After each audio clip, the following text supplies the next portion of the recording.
131वी घटना दुरुस्तीचं विधेयक पार्लमेंटमध्ये मांडण्यात आलं आणि त्याला 2/3 बहुमत नाही मिळालं आणि त्यामुळे लोकसभेत ते मंजूर झालं नाही.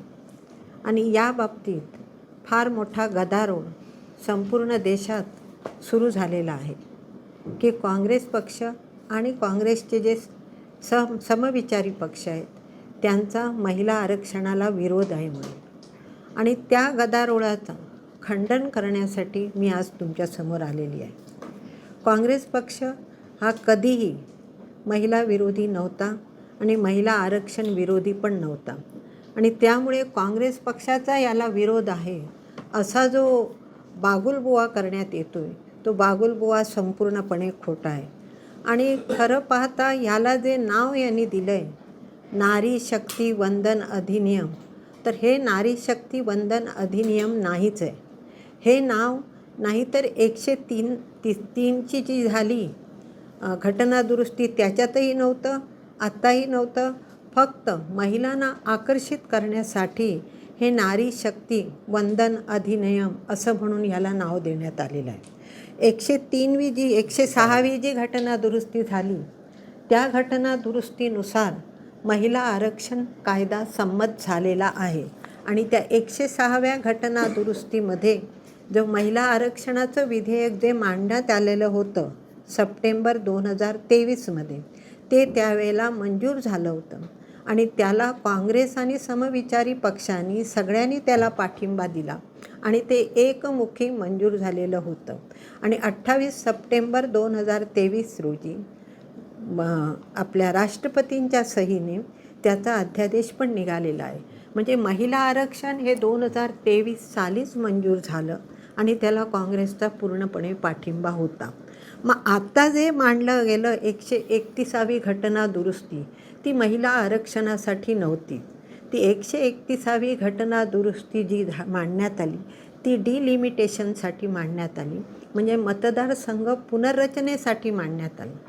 मग मतदारसंघ पुनर्रचना का आवश्यक वाटली सरकारला, केंद्र सरकारला, भाजप सरकारलाही का आवश्यक वाटली?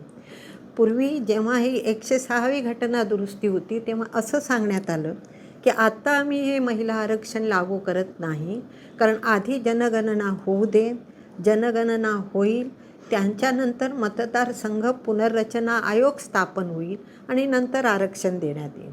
नाहीतर मग जर 2023 साली जर हे मंजूर झालेलं होतं महिला आरक्षण तर 2024च्या लोकसभेच्या इलेक्शनला महिलांना रिझर्वेशन मिळायला हवं होतं.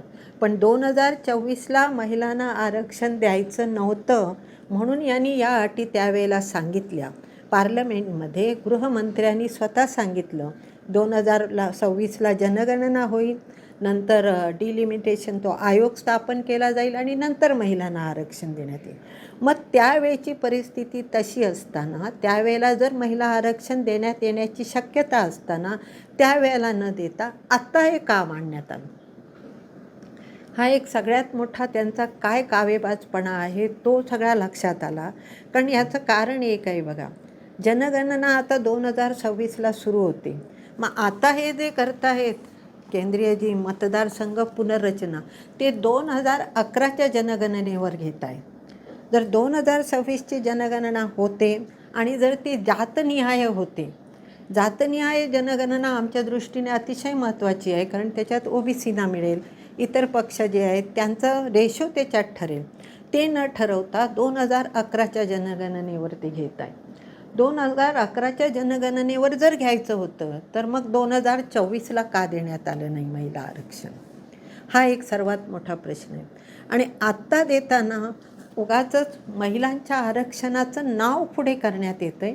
महिला आरक्षणाचा या विधेयकामध्ये काहीही प्रश्न येत नाही. परंतु या ठिकाणी आता 5 ठिकाणच्या विधानसभेच्या निवडणुका सुरू होत्या, 2 ठिकाणच्या विधानसभेच्या निवडणुका अजून प्रलंबित आहेत. अशा परिस्थितीत महिलांचं जे काही मतदान आहे ते स्वतःकडे ओढून घेण्यासाठी नारी शक्ती वंदन अधिनियम म्हणून हे सगळं पुढे ढकलण्यात येण्याचा त्यांचा प्रश्न आहे. तर आता आमचा जो काँग्रेस पक्षाचा विरोध आहे तो या पहिल्या डिलिमिटेशनला विरोध आहे. आता परिस्थिती अशी आहे की हे जी जनगणना वगैरे होते याच्यात आपल्या लक्षात आलं असेल की आपण जे दक्षिण भारतातली राज्य आहोत ती आपण सगळी जवळजवळ सुशिक्षित राज्य आहोत आणि आपण लोकसंख्येवर कंट्रोल केलेला आहे. परंतु जे उत्तर भारतातील राज्य आहेत त्यांच्याकडे लोकसंख्येवर नियंत्रण अजूनपर्यंत झालेलं नाही. जर लोकसंख्येप्रमाणे जर घेतलं तर आपल्या दक्षिण भारतातल्या सीट्स ह्या कमी होतील आणि उत्तर भारतातील सीट्स ह्या जास्त होतील. म्हणजे प्रादेशिक असंतुलन होणार आहे आणि प्रादेशिक असंतुलनामुळे जे काही महत्त्वाचे निर्णय घ्यायचे आहेत ते फक्त उत्तर भारतातील लोकच घेतील. दक्षिण भारतात आपल्याला तेवढा संधी मिळणार नाही आणि त्यामुळे हा प्रादेशिक असमतोल जो होतोय त्यालाही काँग्रेस पक्षाचा विरोध आहे. उदाहरण म्हणून मी तुम्हाला सांगते की गोव्यातल्या ज्या 2 सीट आहेत ती गोव्यात एकच सीट होईल. जेव्हा हे 543वरून 850वर जातील तेव्हा यूपीतल्या सीट्स वाढतील 60-70, महाराष्ट्रातल्या 5 ते 6 सीट वाढतील फक्त, गोव्यातील 2ची 1 होईल. असंच आपली जी खाली राष्ट्र आहेत केरळ वगैरे जे आहेत कर्नाटक यांच्या सगळ्यांच्या सीट कमी होणार आणि यूपी बिहारच्या सगळ्या सीट वाढतील कारण तेथे लोकसंख्येची डेन्सिटी जास्त आहे. आणि हा म्हणून आम्हाला प्रादेशिक असमतोल नको म्हणूनही आमचा त्याला विरोध आहे. सेकंडली, जर तुम्हाला द्यायचं होतं आरक्षण तर जे पूर्वीचे 543 होते त्याच्यात तुम्ही देऊ शकला असता, परंतु ते यांनी नाकारलं. 850 संख्या केली. 850 संख्येत काय झालं आहे, महिला खासदारांना जास्तीत जास्त 100 वाढतील, परंतु पुरुष खासदारांची संख्या 200हून जास्त वाढणार आहे. मग हे आरक्षण कोणाचं झालं, महिलांचं झालं की पुरुषांसाठी झालं, हाही एक प्रश्न त्याच्यात उपस्थित होतो. याशिवाय आणि एक महत्त्वाचा मुद्दा आहे की डिलिमिटेशनचं कसं करणार आहे. डिलिमिटेशनसाठी जो आयोग निर्माण केला जातो तो एका पत्राने त्याची निर्मिती होते, पत्राने एका स्थापन केला जातो. केंद्र सरकारचं एक पत्र झालं, तो आयोग स्थापन झाला, मग निश्चितपणे तो आयोग त्यांच्या अंडर काम करेल ही पण एक भीती आहे. आणि याचं मी एक तुम्हाला उदाहरण सांगते. काश्मीरचं उदाहरण घ्या. 2001च्या जनगणनेवर काश्मीरचं केलं गेलं. आसामचं पण तसंच झालं, त्यांचं मात्र 2011च्या जनगणनेवर केलं. तर हे करताना त्यांनी काय केलं, ज्या ज्या ठिकाणी भाजपाची लोकसंख्या म्हणजे भाजपला जे फेवरेबल होईल असे त्यांनी त्या ठिकाणी मतदारसंघ पाडले. आणि ते मतदारसंघ तशा प्रकारे पाडल्यामुळे काही मतदारसंघ हे 25 लाखाचे झाले, काही मतदारसंघ हे 8 लाख लोकांचे झाले, काही मतदारसंघ त्यांनी 12-14 विधानसभा मतदारसंघाचा एक लोकसभा मतदारसंघ केला, तर काही ठिकाणी 5 ते 6 विधानसभा मतदारसंघाचा एक केला. म्हणजे त्याची काहीही नीटपणे असं त्यांना काहीही व्यवस्थितपणा नव्हता. जसं त्यांना वाटलं तसं करत गेले आणि त्याचा उपयोग त्यांना नंतर इलेक्शनला झाला. तर अशा प्रकारे सगळ्या ठिकाणी होऊ घेतलं तर तेही आपल्याला धोकादायक आहे आणि म्हणून त्यालाही काँग्रेस पक्षाचा विरोध आहे. तर अशा परिस्थितीत हे सर्व चालू असताना जर आम्हाला महिला आरक्षण जर ऑलरेडी जर आम्हाला पूर्वीच मिळालं आहे, 106व्या घटना दुरुस्तीप्रमाणे जर 2023 सालीच मिळालं आहे, तर मग हे महिला आरक्षणाचं नाव घेऊन हे पाठच्या दाराने जसं येतात तसं येण्याचा यांचा प्रयत्न होता. आणि इतक्या फास्ट 72 तासाचं पण त्यांना संधी नाही दिली. 3 वर्षाचं अधिवेशन घेतलं. आता अधिवेशन तर आता पुन्हा आलं असतं, पुढच्या अधिवेशनात घेऊ शकले असते, पण तो न घेता ते एकाएकी यांनी का घेतलं हा पण एक मोठं प्रश्नचिन्ह आहे. 3 दिवसाचं विशेष अधिवेशनानं आणि भाजपना आणि त्यांच्या सहकारी पक्षांना माहीत होतं की त्यांचं राज्यसभेत 2/3 बहुमत नाही आणि घटना दुरुस्ती जेव्हा करतात तेव्हा 2/3 बहुमत लागतं. तर त्यांना कल्पना होती की 2/3 बहुमत आपल्याकडे नाही, त्यामुळे हे विधेयक हे त्यांनी जे आणलं होतं ते मंजूर होणार नाही विधेयक, हे माहीत असतानासुद्धा त्यांनी ते मांडलं. याच्यामागे त्यांचं हे होतं, मंजूर झालं तर आपलं, मंजूर नाही झालं तर काँग्रेस पक्षावर घालता येईल की काँग्रेस पक्षाने आणि सहकारी पक्षाने ह्याला विरोध केला आणि ह्याचा उपयोग त्यांना येणाऱ्या 2 राज्यांच्या निवडणुकीमध्ये आणि संपूर्ण देशभर काँग्रेस विरोधी वातावरण तयार करण्यासाठी घेण्यात येईल. आता काँग्रेस पक्षाचा याला विरोध कधीच नव्हता, केव्हाच नव्हता. कारण 1989 साली, मी तुम्हाला थोडी मागच्या गोष्टी सांगते. 1989 साली जेव्हा आमचे कैलासवासी राजीव गांधी पंतप्रधान होते, तेव्हा त्यांनी पंचायत राज विधेयकामध्ये हे महिला आरक्षणाचं विधेयक मांडलं होतं. परंतु त्यावेळेला काँग्रेसकडे राज्यसभेत 2/3 बहुमत नव्हतं. लोकसभेत पारित झालं, परंतु राज्यसभेत ते पारित नाही झालं, कारण भाजपने त्या ठिकाणी विरोध केला होता. त्यानंतर पंतप्रधान नरसिंह राव आले 92-93 साली बहुतेक, आणि पंतप्रधान नरसिंह राव आल्यानंतर नरसिंह रावांनी त्यावेळेला 33% आरक्षण सुरू केलं. हे काँग्रेसनेच केलं. राजीव गांधीजींच्या वेळेला पण काँग्रेसने केलं, नरसिंहरावच्या वेळेला पण काँग्रेसचंच ते हे होतं. आणि त्यानंतर हे 33% आरक्षण सोडा, मनमोहन सिंग आल्यानंतर स्थानिक स्वराज्य संस्थांमध्ये 50% आरक्षण मनमोहन सिंगच्या सरकारने दिलं आहे. एवढं सगळं काँग्रेसने केलेलं असताना काँग्रेस महिला आरक्षणाच्या विरोधात आहे असा बागुलबुवा करणं हे अतिशय चुकीचं आहे आणि ही ढोंगबाजी आहे. अशा प्रकारे काँग्रेसला बदनाम करण्याचे प्रयत्न जे चालू आहेत, ते प्रयत्न आम्ही हाणून पाडण्याचा प्रयत्न करतो आहे आणि त्यासाठीच तुमच्यासमोर मी हे विषय मांडला आहे. आता दुसरं मी तुम्हाला सांगते, जास्त करून म्हणजे काँग्रेस पक्षाने महिलांना काय काय दिलं. काँग्रेस पक्ष नेहमी महिलांच्या बाजूने उभा राहतो. महिलांना 33% आरक्षण काँग्रेसने दिलं आहे, महिलांना 50% आरक्षण काँग्रेसने दिलं आहे. आणि विधिमंडळात काँग्रेसच्या सरोजिनी नायडूंनी त्यावेळेला ब्रिटिश सरकारकडे पण मागणी केली होती की त्यावेळेच्या जी प्रातिनिधिक मंडळं असायची त्याच्यामध्ये महिलांना संधी द्यावं. काँग्रेस पक्षाचे तुम्हाला माहीत असतील, अध्यक्षपदी एनी बेझंट होती, सरोजिनी नायडू होत्या, इंदिराजी गांधी होत्या काँग्रेसच्या अध्यक्षपदी, सोनियाजी गांधी होत्या. भाजपचे तर कोणी नव्हते अध्यक्षपदी, महिला कोणी काही ठेवली नव्हती. काँग्रेसने महिला पंतप्रधान दिले, काँग्रेसने महिला राष्ट्रपती दिले, काँग्रेसने महिला मुख्यमंत्री दिले, काँग्रेसने महिला लोकसभा अध्यक्ष दिले. काँग्रेस मग कशी महिला विरोधी असू शकते? आणि आपल्या राज्यामध्ये तर तुम्हाला माहीत आहे, महिला व बालकल्याण विभाग हा काँग्रेस सत्तेवर असतानाच स्थापन केला गेला. काँग्रेसने निरनिराळ्या घटनादुरुस्त्या कायदे करून महिलांना पितृसत्ताक पद्धतीमध्ये संपत्तीमध्ये वाटप दिलं आहे. काँग्रेसने महिलांना नोकरीमध्ये दिलं आहे, नोकरीमध्ये आरक्षण दिलं आहे. राज्य महिला आयोग काँग्रेसने स्थापन केला आहे. त्याच्याशिवाय मुलींना संपत्तीत वाटा, खरेदी विक्रीत पत्नीचं नाव, महिला बचत गटांची चळवळ, हे सर्व काँग्रेसने सुरू केलेलं आहे. त्यामुळे आज जो प्रोपोगंडा चालला आहे की काँग्रेस महिला विरोधी आहे, तो संपूर्णपणे चुकीचा आणि खोटारडा आहे.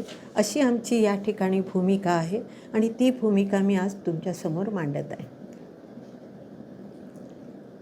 मुंबईसारख्या मोठ्या आर्थिक राजधानीच्या पहिल्या निश्चितपणे, आणि त्याला आम्ही प्रादेशिक असमतोल म्हणतो आहे. हे फक्त खासदारांच्या संख्येपुरतं नाही आहे. जेव्हा काही विविध योजना वगैरे काही येतील तर त्याचा जास्त फायदा हा वरच्या उत्तरेकडच्या राष्ट्रांना होतील, दक्षिणेकडची राष्ट्र त्याच्यामुळे मागे पडतील. आणि मी म्हणते, आम्ही जेव्हा लोकसंख्या नियंत्रणात आणली, हा आमचा दोष आहे का? ह्याचा आम्हाला त्याचा आमच्यावर सूड उगवला जातो आहे का? कारण आमची लोकसंख्या कमी आहे, आम्ही लोकसंख्या नियंत्रणाला आम्ही साथ दिली, म्हणजे त्या ठिकाणचे वाढणार आणि त्या ठिकाणचे जास्त लोक मंत्री होतील, जास्त लोक खासदार होतील आणि आम्ही मागेच राहू ना सगळे. महाराष्ट्राचं जर कॅल्क्युलेशन बघितलं तर 5 ते 6च वाढत आहेत, जास्त वाढत नाही आहेत. गोव्याची तर 1 सीट कमीच होते, एकच राहते तिथे. मग हे प्रादेशिक असमतोल नाही का? महाराष्ट्रात वाढत आहे 6-7च वाढत आहेत, जास्त वाढत नाही. तुम्ही बघा ते कॅल्क्युलेशन. महाराष्ट्रात दावा करतात 20 ते 30च्या पटीने वाढत नाही वाढत आहे, नाही वाढत तेवढी. उत्तर प्रदेश आणि बिहार त्या तिकडे वाढत आहेत ना, त्याच्या दृष्टीने फार नगण्य वाढ. त्यानंतर पंतप्रधान मोदीजींनी देशाला संबोधित करताना काँग्रेसने विधेयकाची भ्रूणहत्या केल्याचं म्हटलं आणि तुमच्या काँग्रेसचा निषेध व्हायला लागला, विशेषतः राहुल गांधी. अशा वेळी महाराष्ट्रामध्ये कुठे काँग्रेस दिसली नाही. आम्ही आज तुमच्यासमोर त्याच्याचसाठी आलो. एवढे दिवस आम्ही कुठे दिसली नाही Congress back to back Rahul गांधींच्या बाजूने उतरताना. तर आता आम्ही तुमच्याकडे येतोय ते आम्ही तुमची बाजू, आमची बाजू तुम्ही मांडावी याच्याचसाठी आलोय. तुम्हाला खूप लेट झाल्यासारखं वाटत नाही का? नाही, एवढं तर लेट नाही वाटत मला. कारण आता तिथे भ्रूणहत्या वगैरे हे शब्द कितीतरी चुकीचे आहेत.